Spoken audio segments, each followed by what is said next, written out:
speaker in part two, Mr. Ford Fischer. Ford Fischer is an American journalist and the executive producer and managing editor of news2share.com.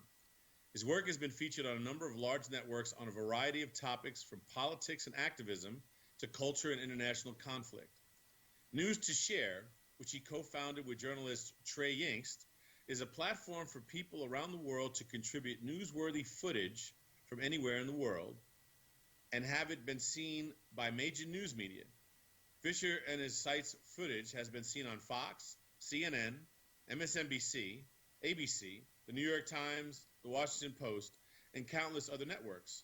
Ford is available to discuss video work. If you'd like to contribute footage or request his personal coverage, ladies and gentlemen, Ford Fischer. Hi, so that was a lovely introduction. So I'm Ford Fischer, and this is the Activist Training Conference. Specifically, what I'm going to be talking about is creating and attracting media for activism. First, I just want to go over, like he just said, all of my about me type stuff, but to give a little bit of background, I, for 5 years, was a local cable access videographer, so I've always been in the videography world, particularly as it relates to holding governments accountable.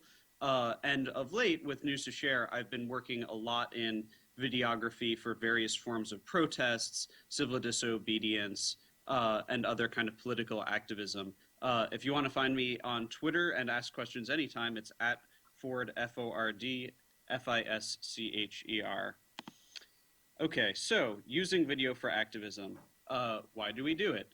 The reason we would use video for activism is that it can increase the size of your audience, it can increase the reach of your message. Additionally, it creates a record of your work, and it can inspire participation or repeat audiences to your work.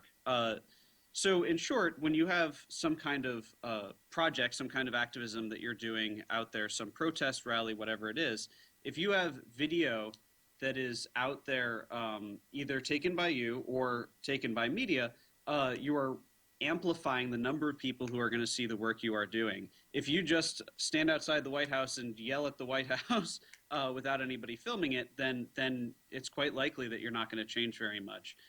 So that's essentially why this is very important for amplifying the degree to which your message can be spread to the public.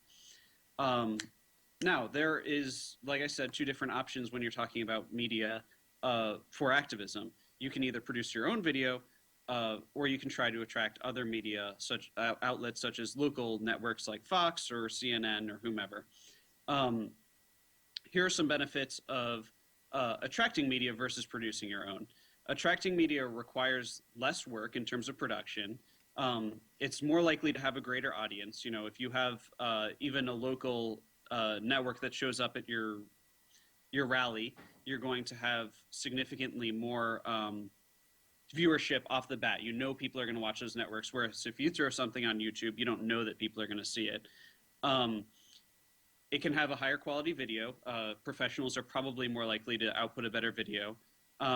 It can increase your organization's legitimacy, and what I mean by that is that simply by saying our organization was featured on, you grant legitimacy to your organization. Specifically, for example, Code Pink is an organization I'm going to be talking about later. They're an anti-war women's organization, and one of their big breakthroughs was actually that their founder was featured on O'Reilly Factor, and even though Bill O'Reilly disagreed with the person that he brought on as a guest from them, it got them a lot more attention, and it made them be seen as much more of a legitimate organization.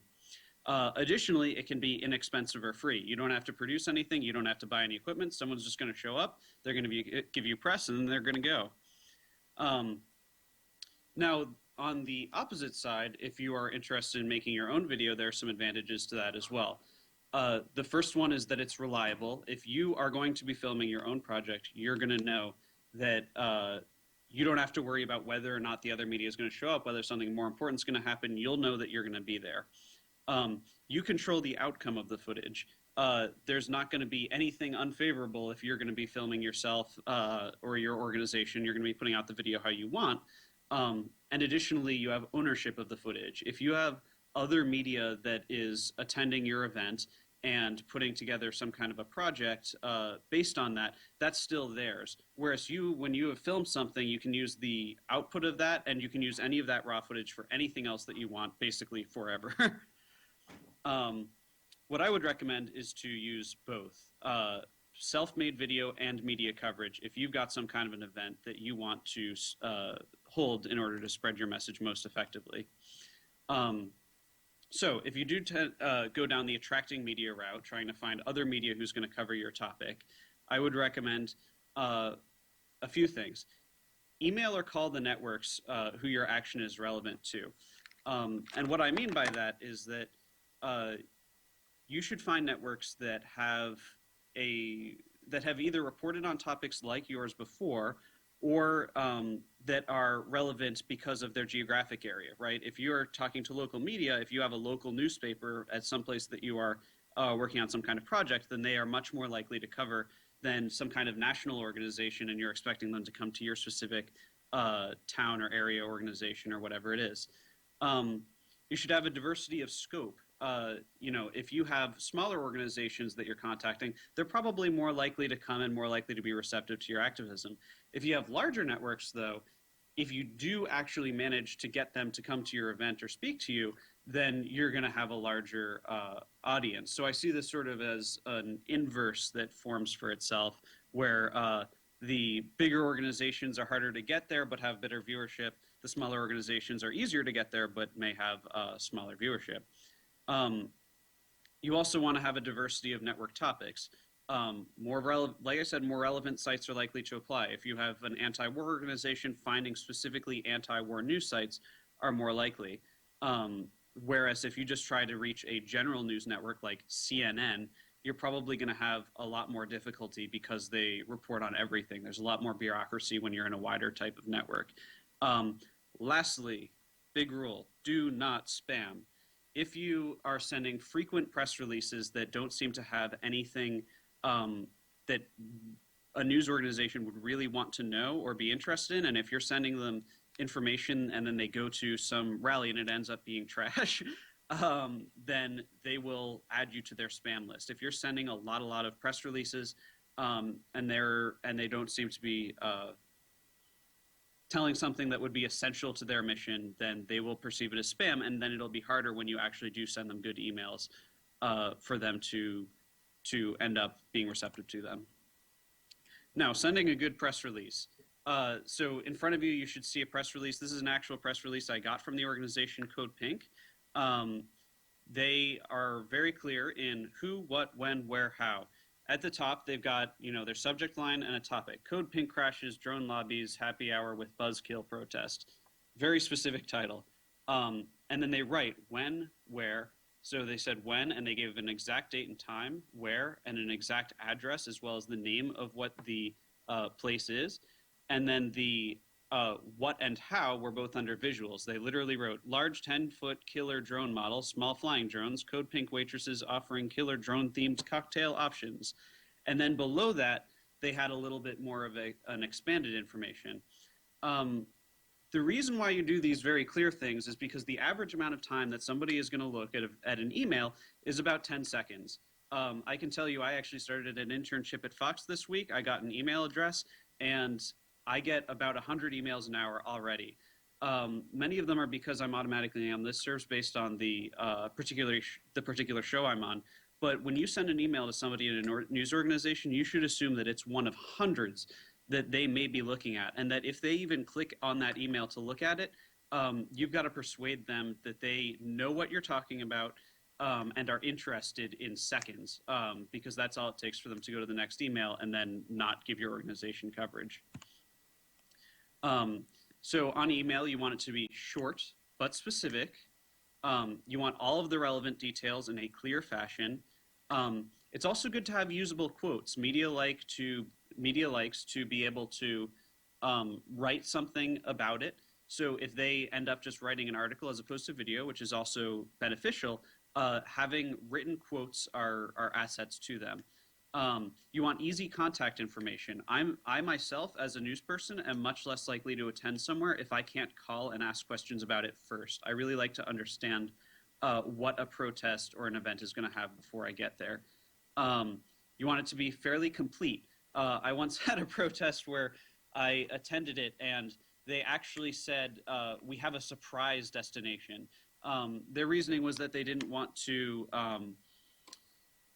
give it away in advance and have police be notified that they were going to be there. But if you have some kind of cool, interesting thing that's going to happen and the media doesn't know that that's going to occur, then they may be less likely to actually attend.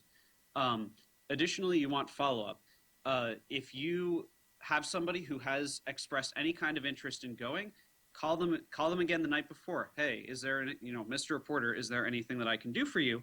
Do you need any additional quotes? Would you like to meet a little bit earlier, or make sure that we have time after to do an interview? Make sure that it is as easy as possible for the media person to put together some kind of video, and that will make it the most likely to happen. When you are at your events, if there are journalists there, be sure to approach them and introduce yourself. Ask if you can help them or do an interview.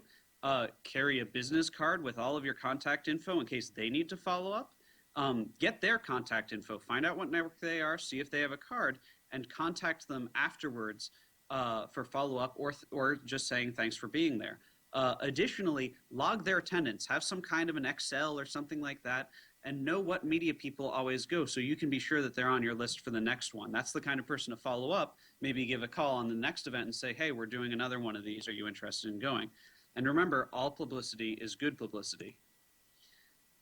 Now, in regards to producing your own video, there are definitely varying degrees of quality, and all of them can be important. But there are a few different things that are essential to making one good sort of activism video.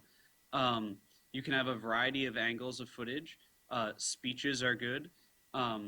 Direct interviews with participants or leaders. So in addition to filming speeches that were given to everybody, interview particular participants specifically to the camera so that the video adds something new. You want it to be a short video. The average time that someone's going to watch a YouTube video is, 1 to 2 minutes. So you want to be able to spread your whole message in that. Brief is better. You want it to be fast moving. And you want to say a lot and show a little, right? As somebody's talking, you don't need to show their face the entire time. You might have noticed that we have some PowerPoint slides over my face here. I think people might be more likely to re-watch this because I've got some slides. There's something kind of interactive going on. So you would want to use B-roll, which means that if you're going to have people talking in your video, which is great, you probably wouldn't want to show their face for more than 5 seconds. You'd probably want to be cutting to the action, show what these guys did, show them walking around, showing signs, everything like that. In terms of equipment, you would probably want 1 or 2 cameras. It's really easy to get a camera nowadays. All equipment is getting cheaper. You can get them in the kind of $100 to $200 range. If you're expecting any kind of a confrontation, particularly with police, GoPros are a great tool of the modern protester. They're great because if somebody handcuffs you or otherwise physically assaults you, it doesn't cause you to have to stop filming. If you have multiple cameras, the other thing is that if somebody tries to stop somebody from filming, you're filming and then a cop pushes your camera down. If you have a second camera filming that interaction happening, then when you put that video together, you've got accountability and a record of it and a record of them trying to stop you from filming. In terms of editing software, there are some great ones out there, both on PC and Mac. I personally recommend Mac. iMovie comes free on every Mac, and it will serve the functions that most people would want to use. Final Cut 10 is probably the best one. It's absolutely the fastest if you're trying to get the most quality video out in the fastest time, although it is $300. I would recommend it for any kind of small to medium level organization looking to produce some video. There's also things like Windows Movie Maker on PCs that are free, and there's several online tutorials just looking on YouTube for any of those. So it's very easy to get up to speed on how to produce video. When you have a completed video, you would definitely want to include a written piece.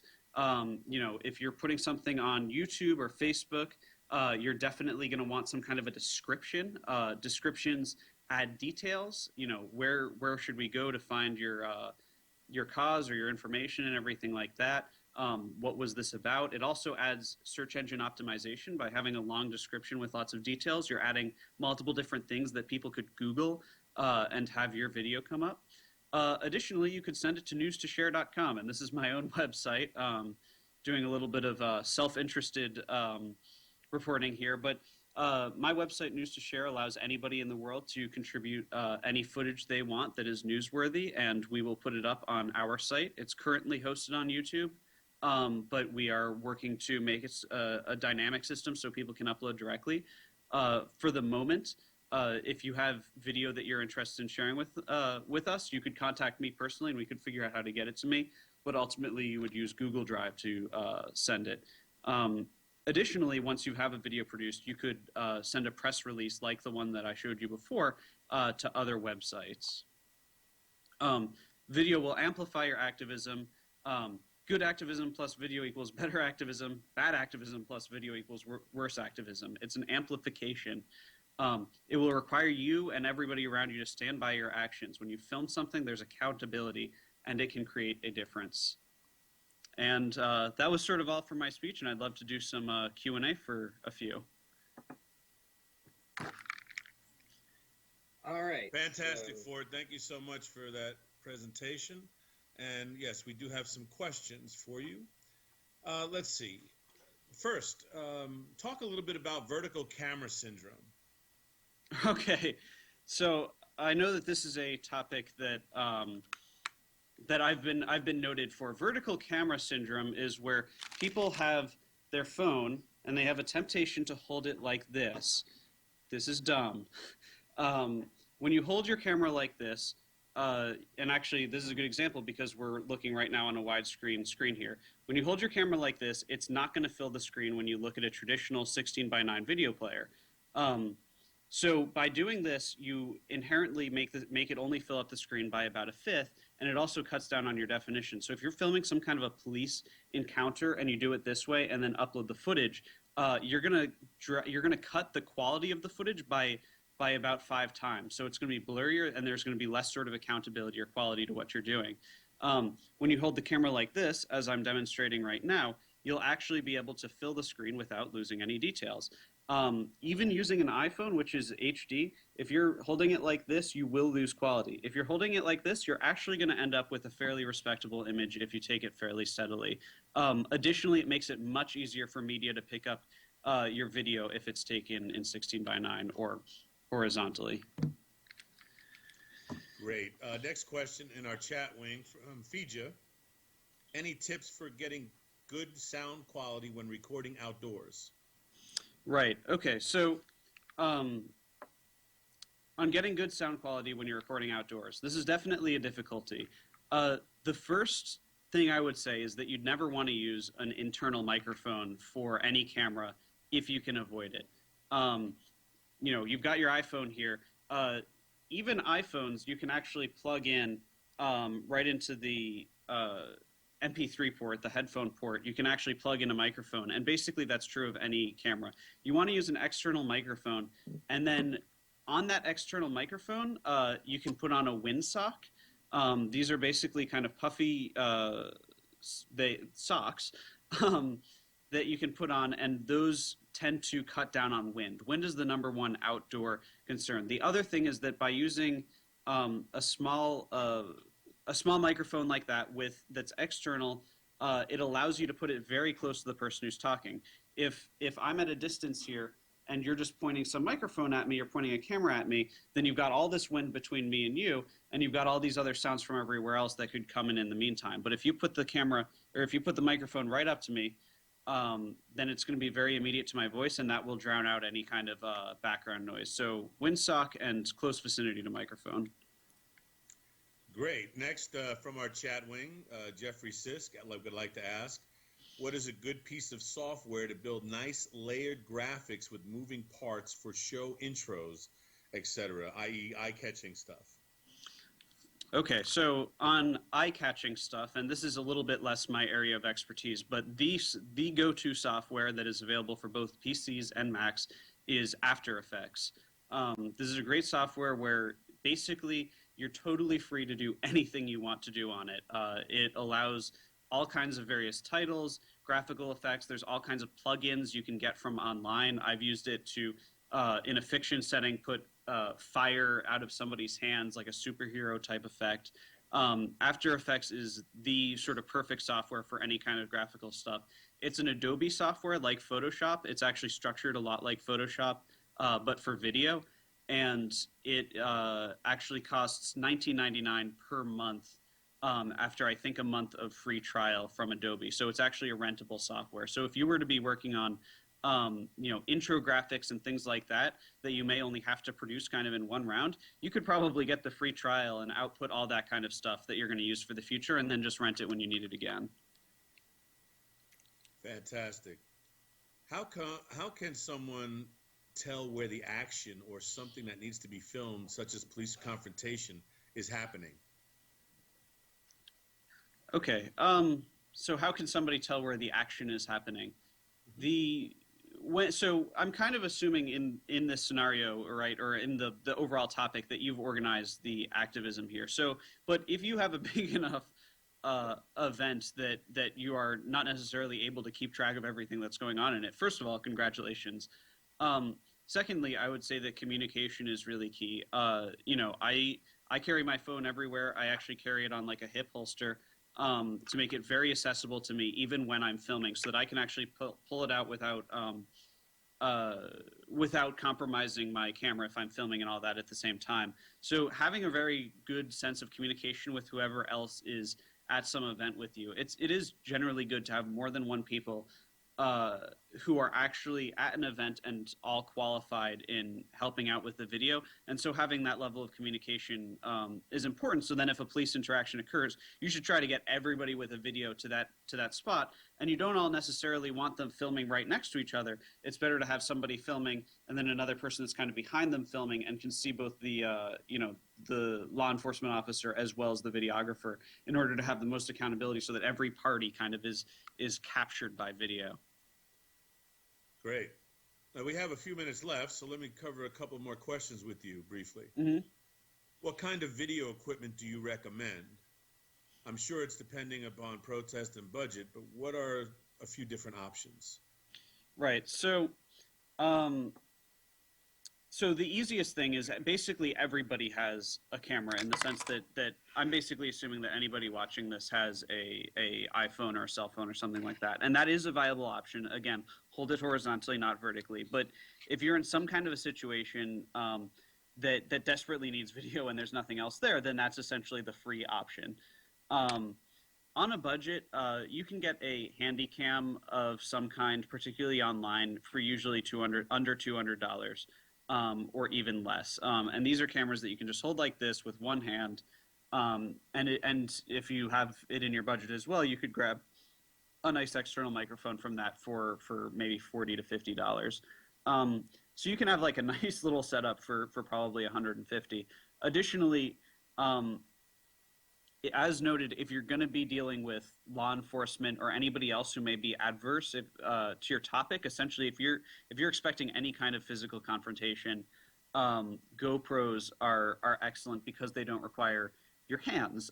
You're going to need to literally, you may be using your hands in self-defense or whatever else it is, or your hands may be, put behind your back or whatever it is. Having a GoPro allows you to avoid all of that, and this is something that you can strap to your head. Some people will just strap it around their chest and just turn it on if something is about to occur and they want to record for accountability's sake. I wouldn't necessarily recommend a GoPro to put together a big video, though, just in that it's a very sort of unique perspective, and it's really not easy to point and shoot and do interviews and things like that on a GoPro. One more step up, you get to DSLRs, which are usually in like the 600 to 800 range. And these are cameras that you would kind of hold like this, and generally perceived as a photo camera. They have interchangeable lenses. They tend to be very good for photographs. And then they have a decent video that's probably a step up from handycams, but they're primarily meant for photos. When you get up into professional or sort of prosumer video cameras, for instance, I have a Sony HDR FX1000. This is a camera that requires kind of 1.5 hands. It's pretty big. I can hold it with one hand. It's probably preferable to hold with two. And when you get to a camera like that, you're in like the 1,500 to 2,000 range. And this is generally for an organization that can afford to pay, you know, $1,000 or $2,000 on a camera. Really, anything higher than that is once you get into studio quality. And I would assert that that kind of thing is only worth it. You know, paying $4,000 or $6,000 for a camera is only worth it once your media organization exists through video. If you are primarily, your mission is entirely video based rather than just making videos of other events. Well, fantastic. Thank you so much, Ford Fischer, for participating in today's ActCon conference. You know, it's a pleasure to be working alongside of you in the Solutions Institute, and we wish you well, and great presentation. Appreciate that.